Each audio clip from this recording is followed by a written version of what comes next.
இன்று செப்டம்பர் 17 சமூக நீதி போராளி மருத்துவர் ஐயா அவர்கள் அறிவித்து இருந்த இடஒதுக்கீட்டு போராட்டத்தில் உயிர் நீத்த தியாகிகளின் நினைவை போற்றும் நாள். இது எங்க வன்னியர் சங்க வரலாற்றில் மிகவும் போற்றப்பட வேண்டிய ஒரு நாள். அதனால எல்லாருமே இன்னைக்கு வன்னியர் சங்க கட்டடத்தில் கூடியிருக்கின்றோம்.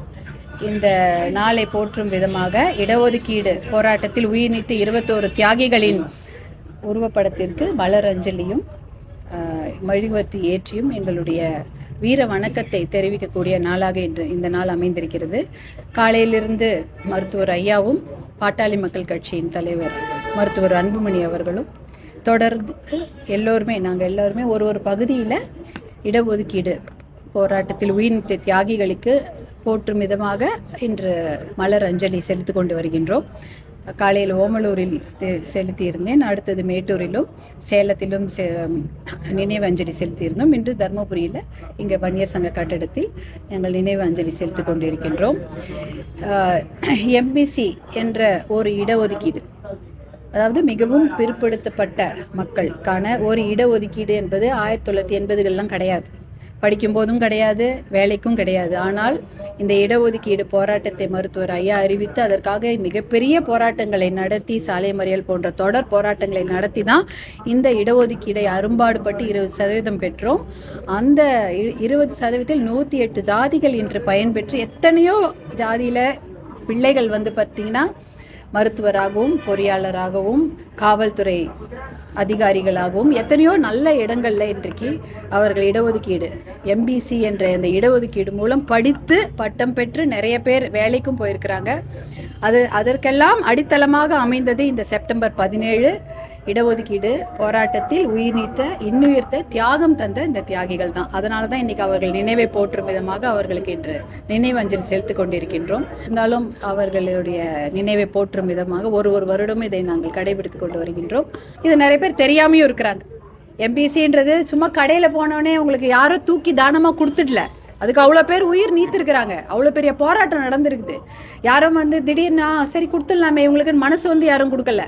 அதுக்கு அவ்வளோ பெரிய போராட்டமும் அவ்வளோ பெரிய தியாகமும் சேவைப்பட்டிருக்கு. அத்தனை பேர் ஜெயிலுக்கு போயிருக்கிறாங்க, எத்தனை பேர் செத்துருக்கிறாங்க. எவ்வளோ பெரிய போராட்டம் வருடக்கணக்கான நடத்தப்பட்டு இன்னைக்கு நமக்கு கிடைச்சிருக்குது. அதனால எத்தனையோ பேர் பயன்பெற்று இருக்காங்க.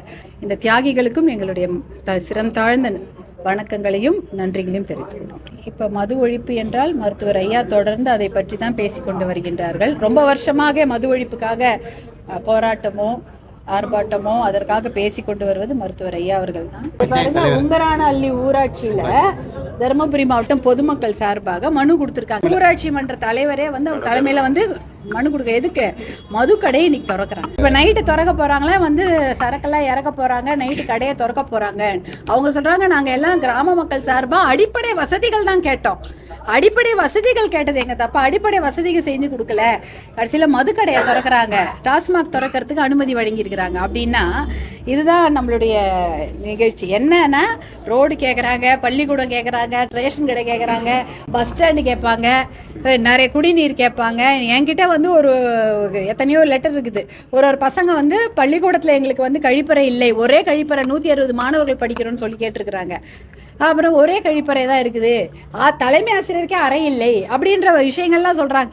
அடிப்படை கட்டமைப்பு வசதிகளை மேம்படுத்துவதை விட்டுவிட்டு பொதுமக்களுக்கு தேவையே இல்லாத இந்த மதுக்கடைகளை திறப்பதற்கு என்ன அவசியம் வந்தது? இன்னைக்கு மதுக்கடைகளுக்கு 5 சந்துக்கடை திறந்துட்டாங்க, அது வேற. அதோட மதுக்கடைகளுக்கு அதிகமாக ஒரு மதுக்கடைக்கு ஈக்குவலா 5 சந்துக்கடை இருக்குது. இப்ப எல்லாமே நடத்துறது யாரு? எல்லாருக்குமே தெரியும். அப்படி இருந்தா அதை தான் முதல்ல திறப்பேங்கிறாங்க. எது தேவையில்லையோ அதை திறக்கிறாங்க, எது தேவையோ அதை கொடுக்க மறுக்கிறார்கள். அதை தான் நாங்க முதல்ல இருந்து சொல்லி கொண்டு வருகின்றோம். இப்ப இதுக்காக நாங்க எல்லாமே போராட தயாராக இருக்கிறோம். அந்த ஊர் பொதுமக்கள் சொல்லிட்டாங்க, இன்னைக்கு நாங்க போய் அங்க முழிச்சுட்டு தான் இருக்க போறோம். எங்க மகளிர் ஏற்கனவே சொல்லிட்டாங்க, நாங்களும் கூட போய் உக்காந்துக்கிறோம் அப்படின்ட்டாங்க. எல்லாருமே நிர்வாகிகள்லாம் அதான் சொல்றாங்க, நம்ம இன்னைக்கு திறக்க விடக்கூடாது, அதை நம்ம எப்படி அந்த மதுக்கடையை திறக்காம பாத்துக்கணும் அப்படின்றதுதான் எங்களுடைய குறிக்கோள். அதற்காக நாங்கள் கடிதம் கொடுப்பதோ, போராட்டம் செய்வதோ, பொதுமக்களோட கை கோர்த்து கொண்டு நிற்பதோ எல்லாமே நாங்கள் தயாராக இருக்கிறோம். பாட்டாளி மக்கள் கட்சி சார்பாக அந்த ஊர் பொதுமக்களுக்கு உறுதுணையாக பாட்டாளி மக்கள் கட்சி சார்பாக எல்லோரும் போய் நிற்போம் என்பதை கூறிக்கொள்கின்றேன்.